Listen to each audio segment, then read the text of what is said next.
Jianjun Gao said, "It's easy, go get some water and splash them both up." To abolish such a spectacular drama as Charlie, they must witness it with their own eyes. Seeing that his wife and mother-in-law were already asleep, Charlie no longer had any scruples. He sneered and said, "Just because of him, you want to destroy me?" Jianjun Gao pointed his gun at him and said, "Charlie, you dare to pretend to be heard when you die? No matter how awesome you are, can you still have my bullets?" Junwei Gao is also full of confidence, yelling, "Charlie, if you kneel down to beg me now, and then put your legs on your own, maybe I can give you a good time later." In his opinion, even if Charlie cramped and peeled his skin, he couldn't get rid of his hatred. He wanted to drink Charlie's blood, eat Charlie's meat, and then cut Charlie into pieces to feed the dog. Hearing this, Charlie's eyes were extremely cold, and suddenly with his hands, the handcuffs made of stainless steel broke. Father and son Gao were stunned by this scene. What kind of monster is this? Who can with both hands break the handcuffs? Junwei Gao hurriedly said in fright, "Dad, this guy is not normal, hit him to death." At this time, Charlie sneered and said, "Now you still want to kill me? It's too late." After that, he raised his hand slightly, and he held a thundering order in his hand. This is the thunder order that caused the Sky Thunder's death in Orus Hill. Jianjun Gao was a little dumbfounded. He didn't understand what Charlie was holding.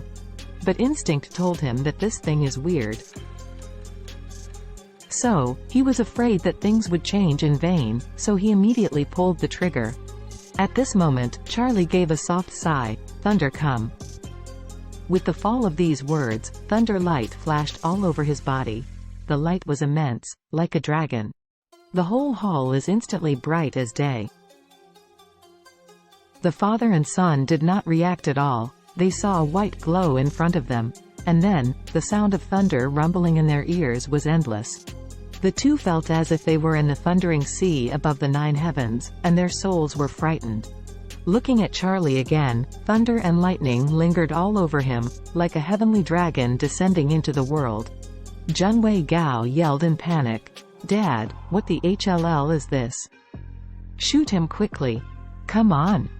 Jianjun Gao's legs trembled in fright, and he blurted out, My hand can't work. This Charlie seems to be able to summon supernatural powers." Junwei Gao panicked and said, "No one can summon the Sky Thunder. I think he is pretending to be a ghost. Quickly beat him to death." Charlie sneered, "Junwei Gao, if you don't believe that I am a true dragon in the sky, then I will let you see it with your own eyes." Afterwards, Charlie looked at Jianjun Gao again and said coldly, "Jianjun Gao, don't forget that you were killed by your son." After that, he raised his hand to Jianjun Gao and yelled, "Thunder is coming." Hearing a loud bang, Jianjun Gao's head flashed with a 10,000 square ray of light. The strength of this light made Junwei Gao blind for a short time. When this light dissipated, he saw Jianjun Gao, who was already alive, had died in an instant, and his whole person had turned into a piece of human-shaped coke, with the dark pistol still in his hand, but he still had the slightest trace of life? Seeing such a scene, Junwei Gao was struck by lightning. D*MN why did he become like this? Standing here just now, the alive father was killed by the Sky Thunder that Charlie attracted? This is a big living person. Why was Charlie not struck to death by lightning? Junwei Gao's whole person was already trembling violently with fright, and all of this was completely beyond the scope of his understanding. Is this Charlie really a real dragon in the sky? Isn't society always anti-feudal superstition? If people want to believe in science, where does the real dragon come from? However, his father, who had turned into coke, stood in front of him. The dark corpse had turned into black charcoal, and he even kept dropping charcoal powder. This is a fact that he has seen with his own eyes. Seeing that Junwei Gao was already scared, Charlie sneered, "Junwei Gao, do you believe this time?" Junwei Gao stared at Charlie as if he saw a ghost.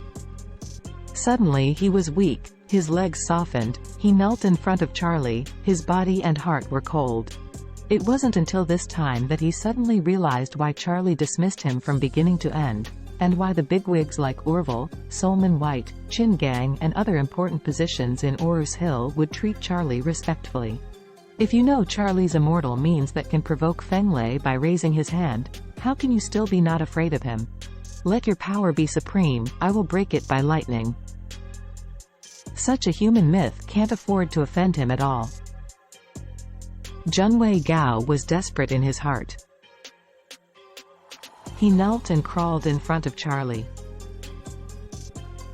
He kept kowtowing, apologizing, saying, "Charlie, Mr. Wade, I know I was wrong. I apologize to you, please, let me go. I didn't do any wrong with Claire, your lord has a lot, let me go, please, spare me, spare my dog's life." Charlie looked at him, sneered, pointed at his legs, and said with an arrogant face, "Here it comes." Click. Two sky thunders instantly struck Junwei Gao's legs. Junwei Gao frightened the ghost-crying wolf howling. He only felt his legs numb, as if he had lost consciousness, and then looked down, his legs turned into two coke sticks. Ah! Ah! Junwei Gao couldn't believe that all this was real before him, so scared that he grabbed his thigh with both hands. But he never thought that his legs were like two charcoals that had been burned to ashes, and they seemed to have their original shape, but when they touched them with his hands, they turned into flying ash.